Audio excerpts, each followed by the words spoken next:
একটা চা দিন তো।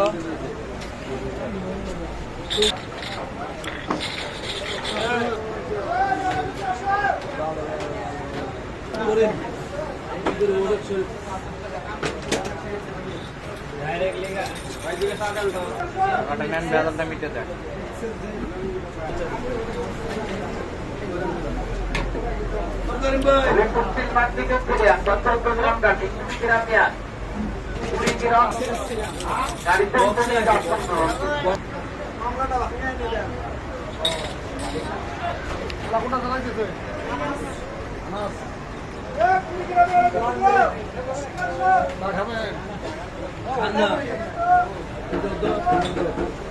অল্প করে দিবা